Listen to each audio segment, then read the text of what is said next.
Can you see that? I protect the queen. I protect the queen. I think that's something that every man that has signed up for, I guess, the title of husband, um, and even some significant others that are just a boyfriend, but takes on a more active role in that woman's life. So it's more so like a husband. That should be something that he lives by. He protects the queen. Um, but that title, queen, and exactly that, it is a title. Um, so often, the women who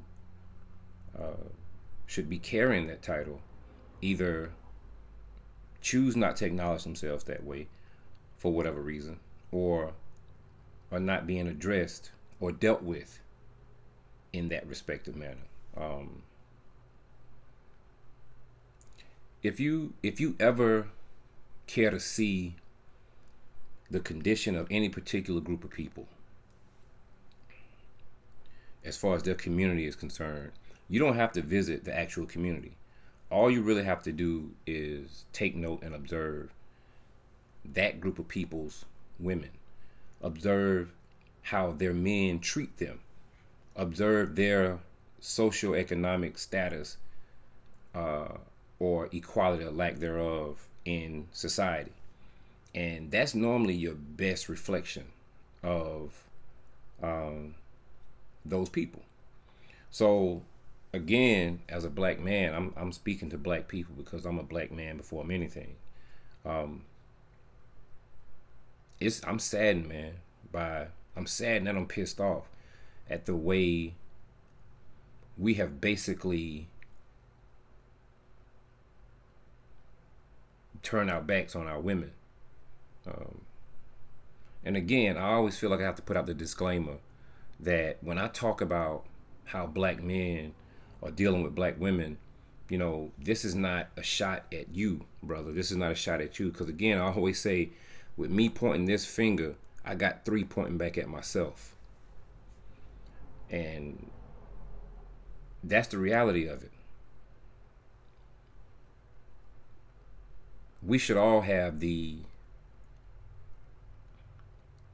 should be ingrained in you to want to protect our women, not just our wives, not just our daughters, but our women, period.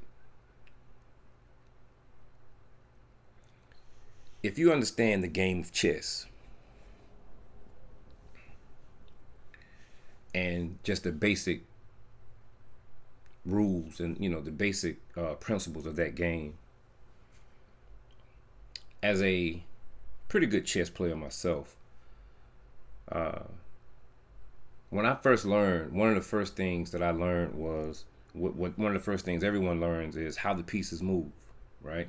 You learn how to identify the pieces and how they move, from the pawns all the way to the king. The game is over when either opponent puts the other opponent's king in checkmate, meaning the king has been basically subdued to a point where he can no longer move. He can no longer navigate. Now, even though that's the end of the game, one of the components of the game that makes the game actually exciting, one of the components of the game that drives the game is the queen. And I think everyone who plays chess will agree in some capacity. Some of you guys are way more experienced than I am. But from my experience with playing the game of chess, um, probably the second most important piece on the board is the queen. And although she could be classified as the second most important, she can also be classified as the most important, simply because She's so versatile in the way she can move. She's so powerful. Her presence on the board wards off the opponent's attacks on the king. She literally, just your opponent seeing your queen and her ability to maneuver across the board, her ability to make more than one move at a time. It's a little bit, it's not necessarily intimidating, but it kind of keeps your opponent's moves in check. It makes them be more meticulous and more strategic on how they approach you, the king, right? And I think chess is one of the best games. I think it should actually be one of the games that, for men that have sons, even more than a sport. I think it should be one of the board games that every man should teach his son at an early age. It's a mental game. It teaches strategy. It teaches you how to contemplate and how to think out your next move. But it teaches you from the basic premise of just a game. It teaches you the value of the queen in the game on the board. The queen becomes one of the goals of the opponent. Even though to win the game, your objective is to put your opponent's king in checkmate, to stop the king from being able to move. But most times, in order to truly penetrate your opponent's kingdom, you gotta annihilate the queen. You gotta get her off the board.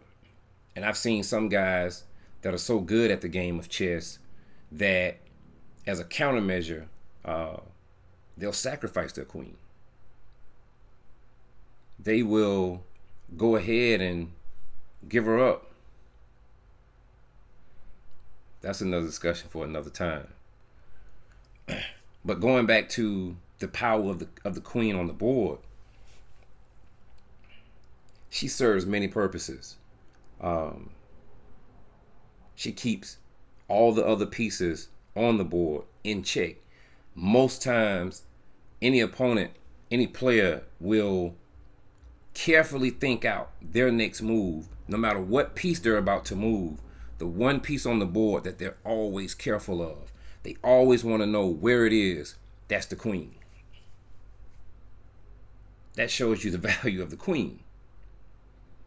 And this is from the perspective of a game, right? I remember growing up, man, there were a lot of things that, you could do as a kid, especially a boy growing up. There was a lot of things you could do and get away with, man, as a kid. But one of the things you couldn't get away with was putting your hands on a girl. You could not get away with putting your hands on somebody's sister, somebody's aunt, somebody's mom, somebody's girlfriend. It just wasn't going to happen, right? So now my curiosity has gotten me wondering what's happened to those men, those guys, those days, because we're supposed to be those guys that have grown up.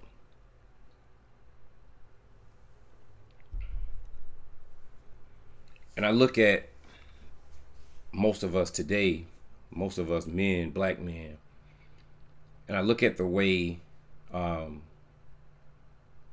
it seems like we've become cowards in our own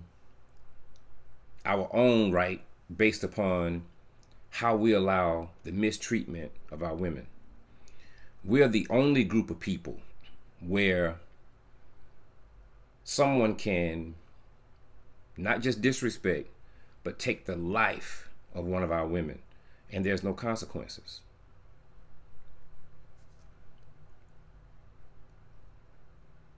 All races, of course, mistreat their women in some shape, form, or fashion. But I'm not talking about them. I'm talking about us. I think it's shit. I think every black man should be ashamed, man. If you know someone, or if you watch someone put their hands on one of our women, and you didn't intervene in some way, you know. And I know everybody will be saying, man, you can't always get involved in people's situations because, she may just go right back to him and things like that. Of course, I understand that. But I'm talking about right now. I'm talking primarily about the situations that we know of, right? As a matter of fact, let's just be clear. If you're seeing this video right now and you're one of those men that accidentally you stumbled up on this video because you thought I was going to be talking about something else, but you didn't realize I was going to be talking about you. If you're one of those men that has put your hands on a woman, then you're a coward. Simple and plain. You're a coward. And what I mean by that is, what's the end game when you do that? Right? What are you really saying? Because a lot of times, guys that make this habit of abusing women, one of the things that they always say, especially when they're just basically an abuser, one of the things they always say to her, see what you made me do. You always make me angry. You always do this and you always cause this. Did you not know that anger is the one emotion that we exert simply because that's our way of punishing ourselves for not being able to control a person or a situation? That's the purpose anger serves, right? So, because you can't control a situation, because you are a weak man and you can't control that black woman, you put your hands on her. So, when you married her, you didn't see her as a queen. You didn't see her as a wife. You married her not as a man. You married her as a little boy who needed a mother. You didn't need a wife. Because, see, having a wife, someone that you can respect as a queen, having a wife is having a responsibility, having someone that you deem necessary for you to protect. Not just physically, but mentally and emotionally. So you weren't seeking out a wife. You were seeking out a mother. Men that are seeking out a wife are seeking out a responsibility. I've been married before, so I'm speaking from experience, right? It takes a lot of growth and development to be prepared to step into that level of responsibility. Show you how important it is to know your role as the one who protects the queen. When a man and a woman decide to get married, traditionally, in this country, on the day of the ceremony, the bride is coming down the aisle. She's coming to her husband to be. She's coming to the groom. And traditionally, who's she being walked by? Her father. She's being walked down the aisle, or escorted down the aisle by the one man who's been charged with the responsibility of taking care of her, protecting her, defending her honor, providing for her, securing her, feeding her mentally, loving her, being aware of her needs and wants. He's the person that's been charged with this throughout her life. So he's been charged with the responsibility of protecting who will soon become a queen. And in doing so, when she finally gets to that point where she's met someone that she's decided to merge her life with, it's his duty then to pass on that responsibility. So when he walks her down the aisle and gives her to you, he's passing the torch. So my question is,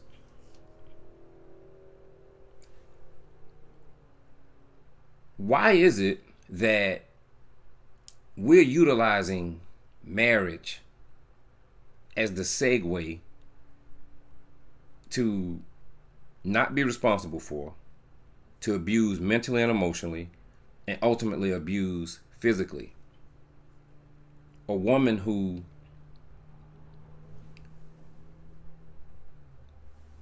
takes herself away from every other man and gives herself to you. She then turns around and gives you a child, gives you children. And you got to stay with me on this. She gives you children. If you understand the science behind childbirth, you'll understand this.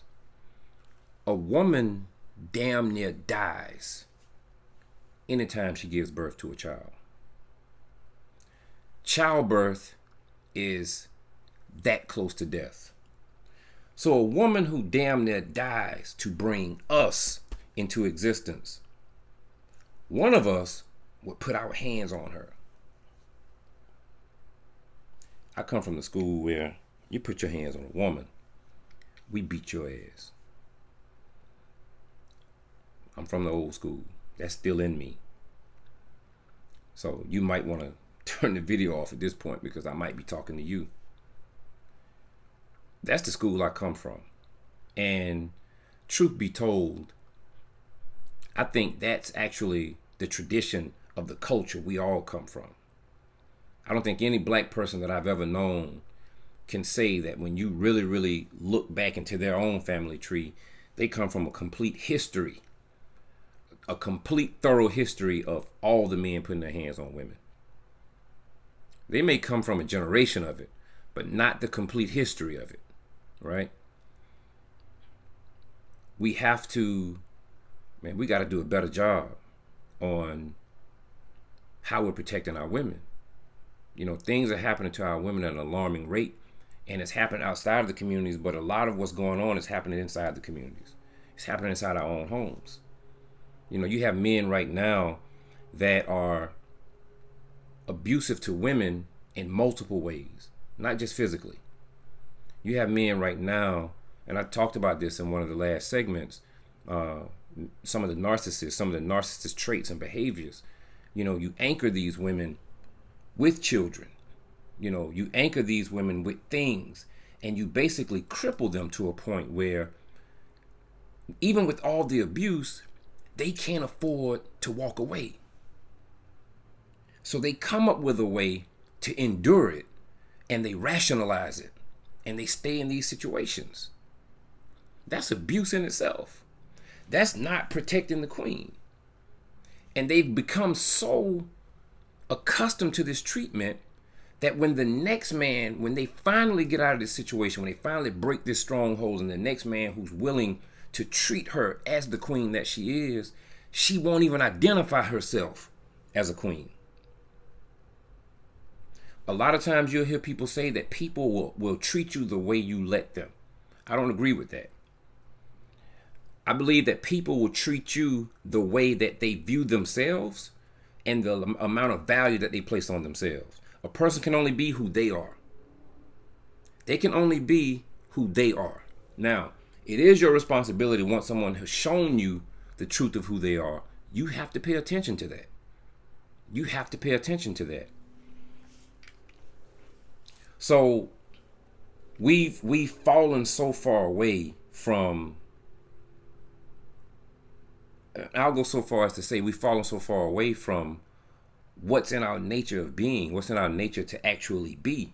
You know, we've fallen so far away from who we once were that we don't know who we are. And it is nothing, it's nothing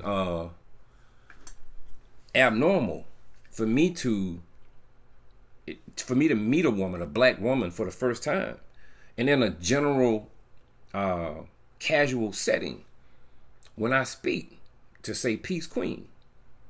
But you know, anytime I've done that, if it's not someone who's already conditioned for that terminology, I'll have a person look at me and not really even embrace that greeting, right?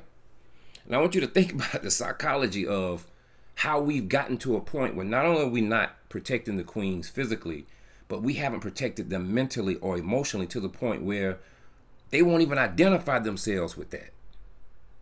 Here's an example. If there's a group of black women on one side of the street, and there's a group of men on the other side of the street, and there's no other women in the general area of these 2 or 3 or 4 women, right? And if someone from across the street screams, "Hey, bitch." Now, if you hear somebody scream, it's a general response to just look because you heard a scream.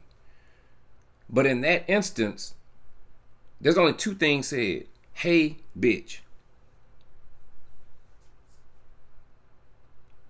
If you're standing on one side of the street and somebody's on the other side of the street and your name is John and you hear someone say, "Hey, David," David's not your name. So if you hear David immediately after they say, "Hey," you may not look. You may actually casually look at some point just because somebody's screaming for somebody. But David didn't register with you. Let's go back to the random man across the street screaming, "Hey, bitch," and it sounds like it's coming in the direction of that group of black women. More times than none, one or more of those women are going to look in that direction. It's not because that's what they think they are. It's because that's become an identifiable word in our culture. And many of our women are identifying themselves with that terminology. Now, if a person screamed from across the street, "Hey, queen," would one of the women look? Would all of the women look? Would that even be an identifiable term that any of those women could relate themselves with? We're in a bad state, man. We're in a bad condition. And, we could wonder, how do we change it? Well, whenever I speak, I'm speaking on the things that I want to work on, I need to work on. I attempt to talk about the things that, from my own self-evaluation. I got to do better when it comes to the way I treat black women. And where do I start? I start with the ones that are around me. I start with my daughter. I start with my mother. I start with the women that are in my general area. And that's what we have to do as men.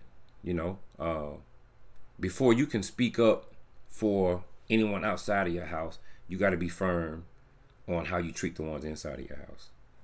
So for the women that are listening, watching this video, do you identify yourself as a queen? And if so, why do you? And if not, why don't you? I would really like for you to comment on that. I would like for you to leave me a comment if you identify yourself as a queen or if you do not identify yourself as a queen. And if you don't, it's okay. You may identify yourself with other terminology. But I didn't just want to segue the merch and the gear, but I wanted to identify how we are not only, slipping severely on our jobs as black men towards our women, but we're damn near failing y'all. I look at the relationship between the black man and the black woman as this. And many of you that are connected to the culture will understand what I mean. Many of you may not, but you give it some thought, it'll make sense.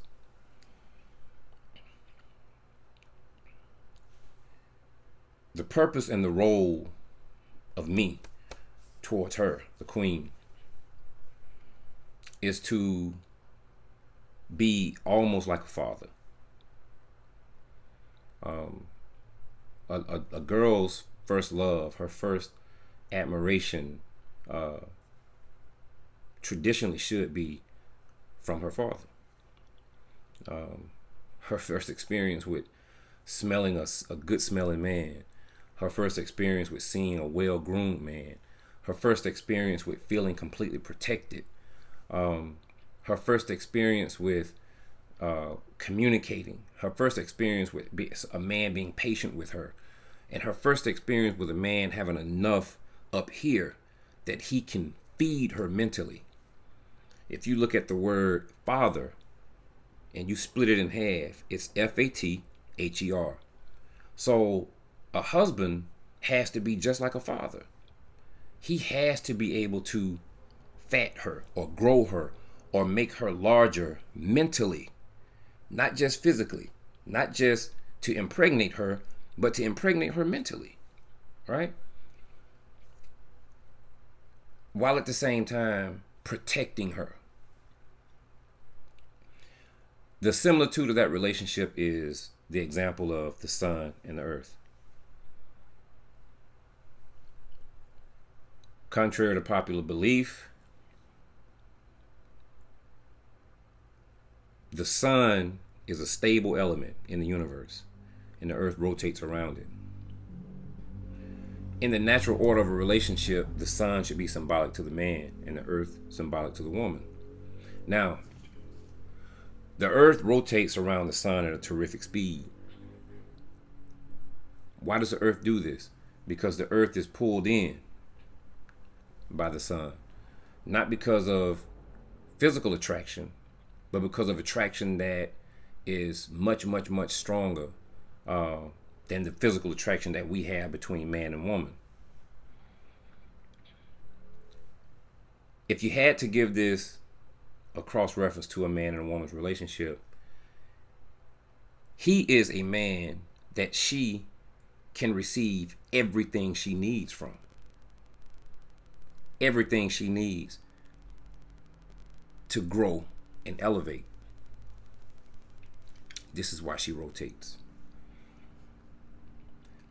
He gives off 76,000 degrees Fahrenheit of attention, of energy, of warmth, right? He never turns his back on her. He never lets her float out into the distance, and he never leaves her unprotected. As a matter of fact, he shines so bright on her at any given point that he kills off the things that don't need to exist any longer, so that new life, so that a new cycle can begin. He allows her to go through seasons, but his presence is always felt. This has to be what we're doing in our communities, man, in our households as black men. And, you know, I know a lot of times people go on YouTube and, you know, different sources and put up videos, you know, somewhat about relationships, and it can create a discussion. You know, some of you might be listening right now and might be saying, you know, well, have you always protected, you know, the women that you were with? I've always been a protector, a physical protector. I've grown and learned to become the mental and emotional protector. You know, that's just as important, you know, and that's an ongoing process. But because I identify with what my duty is and what my purpose is, right? Me knowing what my purpose is as I walk across the planet Earth, me knowing my purpose helps me to be better as a man that will protect the queen. But as men, we have to get to a point where we're willing to take a deeper inventory of ourselves and the things that we're lacking for ourselves, so that we're no longer out here walking around looking for a mother, that we're looking for a wife, someone to be responsible for, someone that we can protect and guide, someone we can give off, and then they can reflect that back. And I'll say this in closing. Listen, man, if she doesn't respect you, if you're not being the man you need to be, she won't respect you. It's just not her nature. It's not her nature to follow a man she can't respect. If she's having to be a mother to you and not a wife, she can't respect you. So before you get angry and decide that you want to get physical with her, just leave. Just leave. Because 9 times out of 10, she's reflecting what you've been giving off. Protect the queen, brother. Peace.